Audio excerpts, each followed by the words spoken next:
Muy buenas, amigos míos. Hoy os traigo otro capítulo de Nasser Kaiser. En simple, liberalismo clásico con Nasser Kaiser. El anterior capítulo, como siempre, lo tendréis antes. Os lo pondré al final del vídeo, por si acaso lo habéis perdido. Muchas gracias por estar aquí, chicos, y bienvenidos a este canal. Me encanta que le deis un buen like y os suscribáis. Cada vez somos más. Y bueno, y si os place, soy escritor, comprar uno de mis libros, sé cuando alguien compra uno de mis libros, si es de América, de Chile, España, de Francia, me lo ponen, tengo un panel de control, así que espero que lo compréis, amigos míos. En el Estado, efectivamente, una especie de tecnología política, si tú quieres, que soluciona un problema. ¿Cuál es el problema más importante de la vida en común de los seres humanos? La violencia. Ese es el problema más urgente y angustiante también para nuestra existencia. Que en cualquier minuto puede llegar otra persona y te mata. Te puede robar tus cosas. Puede masacrar a tu familia. ¿Cómo resolvemos eso? Ok. ¿Verdad que se saltan las normas establecidas en una sociedad para una convivencia? Claro, digamos, si es que tú no tienes un grupo de personas que es capaz de ejercer ese poder de violencia de manera ordenada y previsible sobre otros que rompen las normas, entonces nada existe que pueda frenar a esos otros que rompen las normas. Entonces, si el Estado falla en su misión policial y todo lo demás, y lo vemos en América Latina todo el tiempo, tienes delincuencia desatada, tienes narcotráfico, carteles de la droga, tienes todo lo que tú ves todos los días en televisión, y podría ser incluso peor que eso. Entonces, claro, el Estado es un grupo de personas. El Estado no es una cosa abstracta, no, es un grupo de personas que lo que tiene, a diferencia de todas las otras organizaciones de la sociedad civil, el monopolio de la violencia física, la posibilidad de matar legítimamente a otro. Y el individuo, el miembro de la sociedad, nosotros ciudadanos lo tenemos también solo en la medida en que el Estado nos da la posibilidad de hacerlo, nos permite matar, por ejemplo, en defensa propia. Claro. ¿Ya?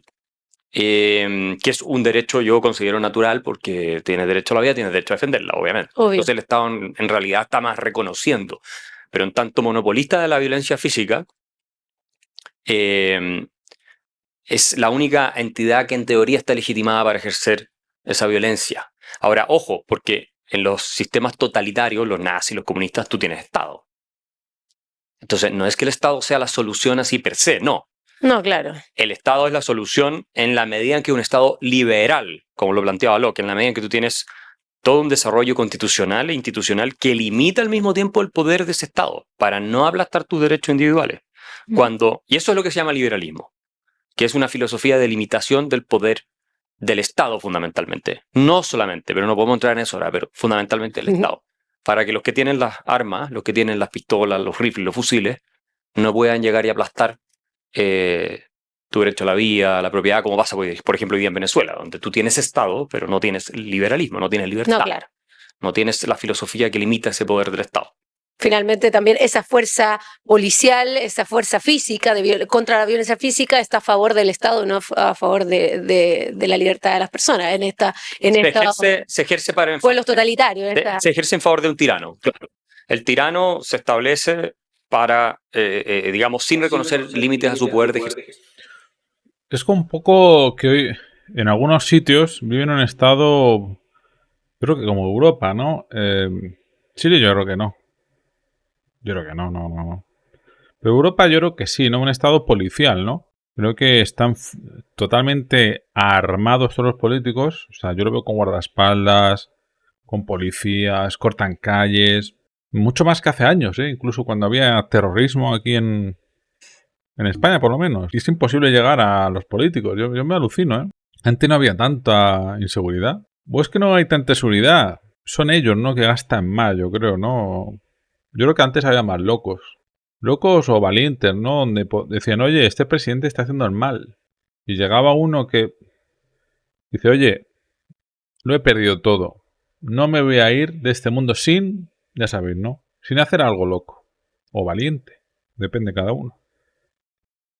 Y por ejemplo, en el siglo, la época de los anarquistas, ¿no? En el siglo XIX, finales siglo, principios XX, hubo un montón de atentados por todo el mundo de presidentes. Sí. Muchísimos. por ejemplo, también en la época donde... Es que donde empezó a haber pistolas, pólvora, entonces ya era mucho más fácil matar a alguien, ¿no? Coges un poco de pólvora, explotas esto, ¡pum! Y ya está. O coges una pistolilla, no sé qué, te escondes, disparas, te van a reventar porque no vas a escapar. Pero tu misión es esto. Y cuando la Primera Guerra Mundial, ¿no? La primera fue cuando mataron al príncipe austriaco, no me acuerdo ya. O checo. Un príncipe checo, no sé qué. Que atentaron varias veces contra él, no una. O sea, él mismo creo que atentó una vez, falló y a la siguiente ya aceptó. Y creo que se escapó, fíjate. Bueno. Pero ya no. Ya estamos mucho peor. Un presidente parece que no tiene miedo a las represalias. Los políticos. Es impresionante. Pueden hacer lo que quieran. Y la policía, los guardaespaldas. ¿Te imaginas ese guardaespaldas de un presidente de estos? Yo digo porque debe ser igual de sucio. Bueno, es que me puedo hablar, venga, vamos a escuchar. Me puedo hablar yo solo, chicos, disculpar.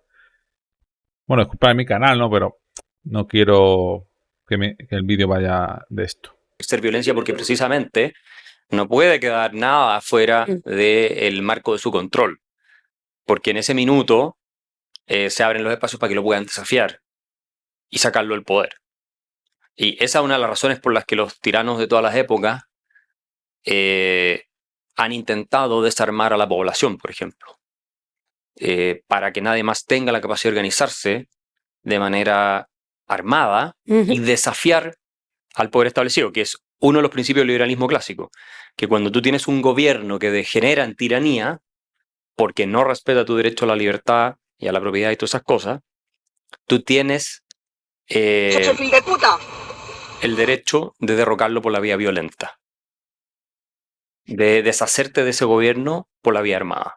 Y de hecho hay algunos pensadores liberales que lo manifiestan también. Vámonos un poco a eso porque has nombrado algunos y me gustaría saber cuáles son los pensadores, los intelectuales, los autores de la historia del liberalismo que tú crees que son relevantes, primero para que quienes nos están viendo, que se interesan en este tema, vayan a leerlos, busquen sus textos, pero también cuáles han sido los aportes en los últimos años desde el siglo XVII, que nace esta idea, en adelante para poder en el fondo ir llegando a lo que hoy día ya entendemos un poco como también liberalismo clásico. O sea, yo diría que el texto más relevante que uno puede leer, lejos, es el segundo ensayo sobre el gobierno civil de John Locke, que se escribe en el siglo XVII, por ahí por 1688. Es corto, son como 100 páginas más o menos, y es una de las obras de filosofía política más relevantes de la historia de la humanidad. O sea, lejos.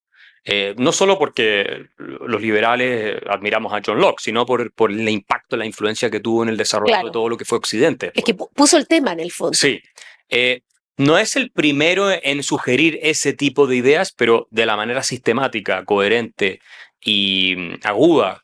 Además, en el contexto histórico en que lo formula, que es la Revolución Gloriosa de 1688 en Inglaterra, termina siendo tremendamente relevante. Además, porque John Locke es el pensador más influyente en la generación de los padres fundadores de Estados Unidos después, que declaran la independencia en 1776. La Declaración de Independencia que redacta Thomas Jefferson en Estados Unidos está muy inspirada en ese texto. Claro, el concepto de la Constitución. Y ese es otro texto que yo diría que hay que leer sí o sí para entender el alma de este liberalismo clásico, que es la Declaración de Independencia, que es corta, son un par de páginas, de Estados Unidos, que es la manifestación política más relevante y de mayor impacto en la historia moderna de lo que son las ideas de la libertad según esta corriente liberal clásica. Claro, y de las constituciones que se han mantenido en los últimos cientos de años. Por supuesto, es decir, si bien el desarrollo del constitucionalismo parte, muchos lo atribuyen a la Magna Carta, por ahí por 1215, también en Inglaterra, y después vienen otros textos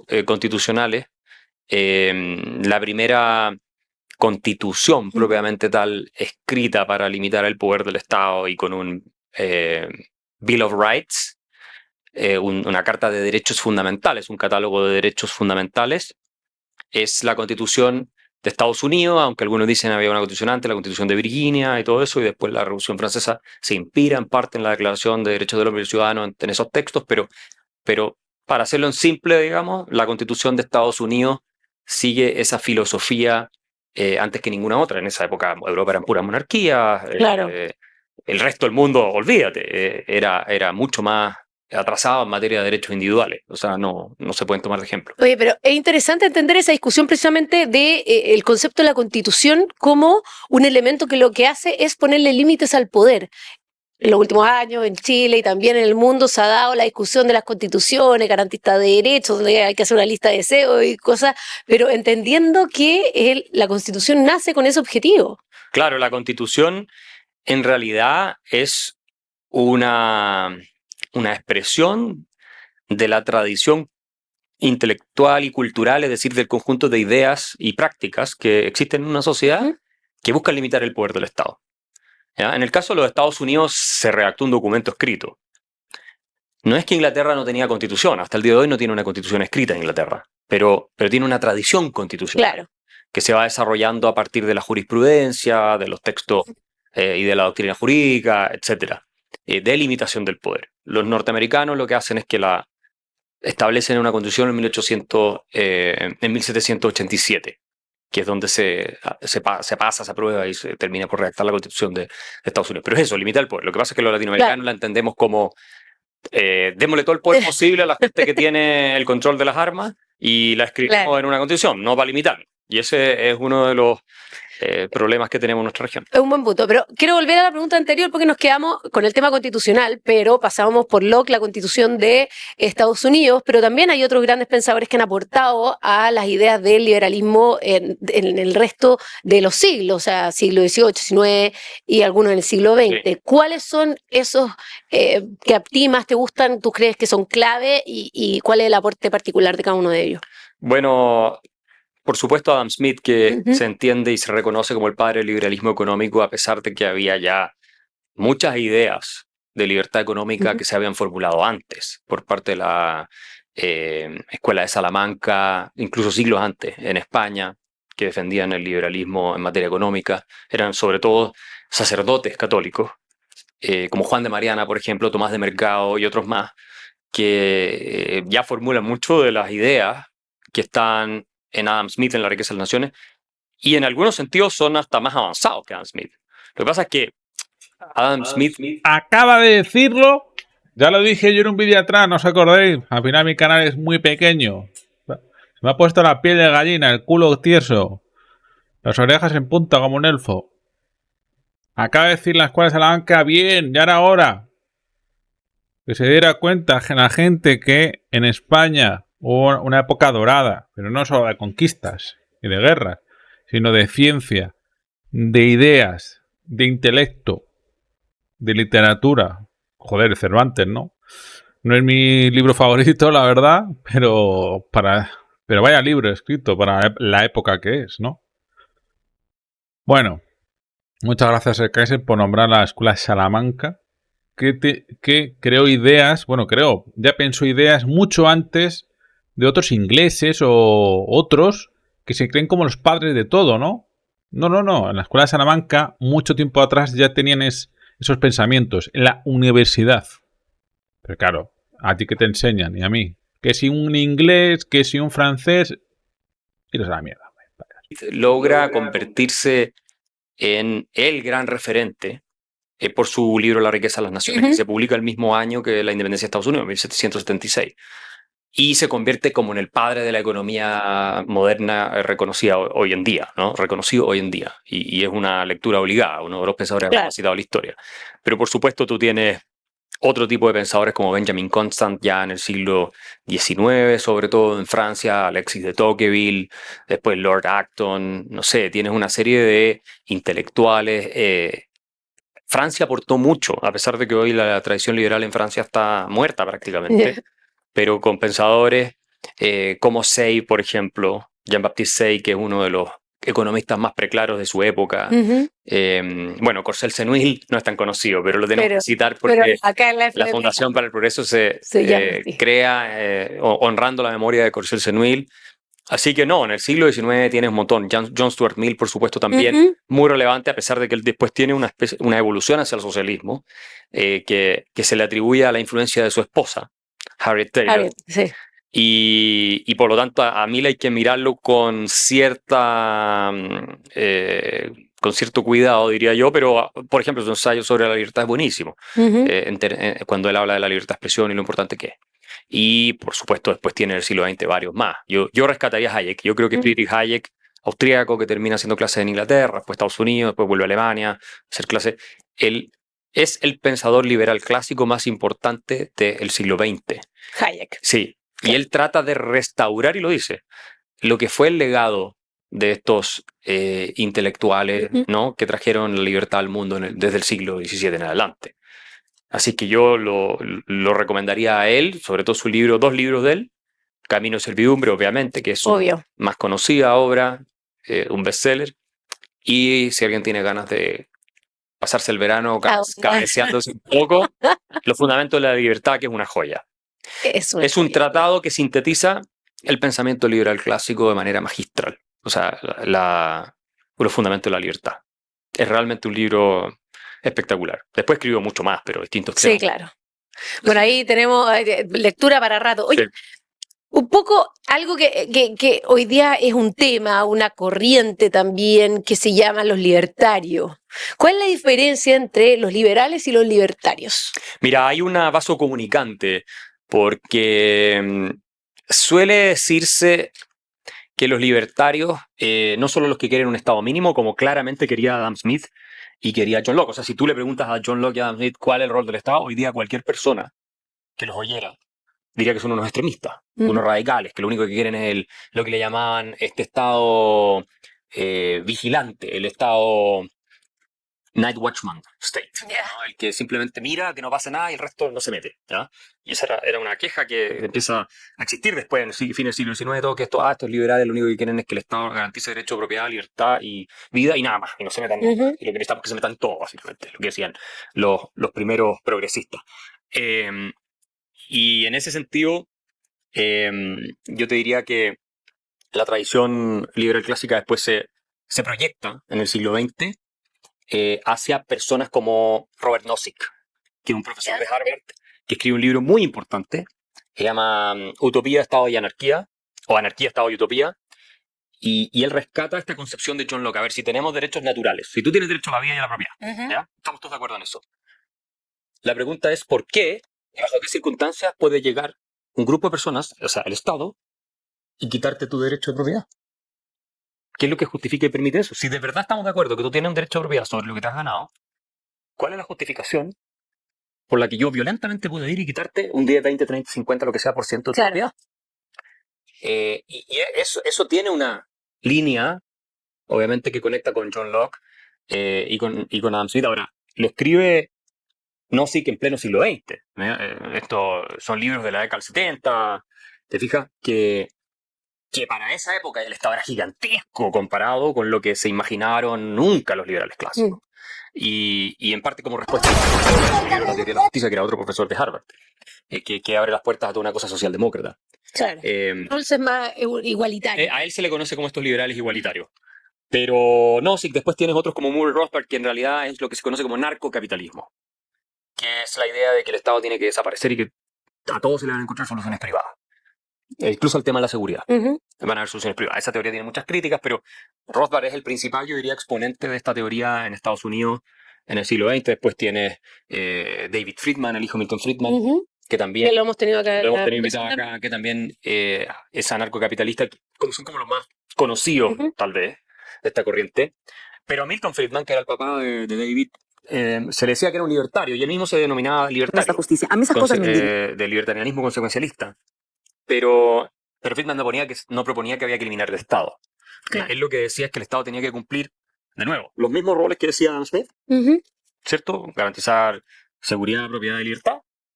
Y proveer para gente que no pudiera valerse por sí misma, enfermos, ancianos, cosas de ese estilo, niños, huérfanos, por ejemplo. Claro. Y sin embargo, él después entra en la discusión de la política pública de manera más pragmática y dice que también al Estado le corresponde tener, qué sé yo, el Banco Central y ver el tema del dinero y financiar a través de vouchers la educación pública, pero es un poco el second best. En el ideal, probablemente Friedman, el Estado no se habría metido en esas cosas y se habrían resuelto por la sociedad civil o por el mercado, salvo intervenciones muy puntuales. O sea, Friedman también sería considerado a cualquier persona casi derecho hoy día un extremista, desde el punto de vista de las ideas que planteaba. Lo mismo que Hayek, lo mismo que todos ellos. Así que estamos mucho peor de lo que, de lo que quisiera. Oye, y al día de hoy, ya con las sociedades al nivel que están hoy día, ¿tú ves algún tipo o podrías representar algún lugar, país que sea una sociedad liberal? O sea, tú tienes liberalismo en general en Occidente, las sociedades democráticas, no me refiero obviamente ni a Venezuela ni a ninguno de esos países, y dejemos América Latina al margen por ahora. Pero hay espacios de respeto por los derechos individuales, por ejemplo, por la libertad de expresión, que están siendo cada vez más atacados y restringidos, como lo estamos viendo en Inglaterra, lo estamos viendo en toda Europa prácticamente. El único país, Aquí. sí, sí, el único país que se toma en serio la libertad de expresión es Estados Unidos, en el mundo, yo diría. Pero obviamente hay más espacio de libertad de expresión que lo que había en cualquier régimen totalitario o monárquico, etc. Y también hay una conciencia de derechos individuales a la vida. Se establece el derecho de propiedad, sin embargo, está cada vez más afectado por distintas regulaciones, impuestos y todo tipo de intervencionismos estatales. Entonces, sí. Y en la medida en que el liberalismo va retrocediendo, y está retrocediendo, tú entras en una decadencia cada vez más pronunciada y en lo que Tocqueville llamó este despotismo suave. Sí. Terminas estando en una Tiranía especie, de las masas. sí, en una especie de no te mato, pero te doy, así para poner un ejemplo bien gráfico, pero te inyecto calmantes a tal punto que tú estás como zombie caminando por el mundo. Claro, no te están diciendo que Qué fuertes palabras, amigo mío. Qué fuertes palabras. te mataron o que te metieron en la cárcel. No, claro. Estás preso, no eres un esclavo. Pero el Estado, este benefactor intervencionista que se mete en todo, Sí, lo que quiere decir es que nos tienen como tontos. Hombre, tú puedes tener tus herramientas. Lo que hace el Estado hoy en día es te aprieta, como ese refrán de Dios, ¿no? Dios te aprieta, pero no te ahoga, es lo que hace. Te aprieta todo el dinero, ahí, pin, pin, pin, pin, pero no te quiere matar de hambre, no te quiere matar, te necesita. Pero sí, te quiere tonto, te quiere pobre. Te imprime, pero no te ahoga, porque sabes, si te ahogas, intentarás luchar. Y es como antes, ¿no? Que los reyes o dictadores, pues les da igual matarte de hambre, no tenían miramiento, toda la gente se manifestaba, se volvía loca, desesperada, y antes de morir, pues se lucha. Pero si te tienen pobre, con un poco de fútbol por aquí, un poco de comida por allá, pan y circo, ¿no? Ya está, con pan y circo la gente ya... Oye, yo no voy a protestar porque, joder, por lo menos tengo, no sé, tengo comida. Tengo aquí un piso que sí, no tengo dinero para nada, pero tengo un pisito de mi abuelo, o soy ocupa. Entonces, ¿para qué voy a protestar? Ah, paso, tío, yo veo mi vida. Y así estamos, chicos, es eso, pan y circo. Te aprietan, pero no te ahogan. Así son los socialistas. Nos vemos en el próximo vídeo, chicos. Está muy interesante, pero yo no quiero que sea muy largo porque luego no sé si a la gente le gustará tan largos. Bueno, igualmente, muchas gracias. Hasta pronto.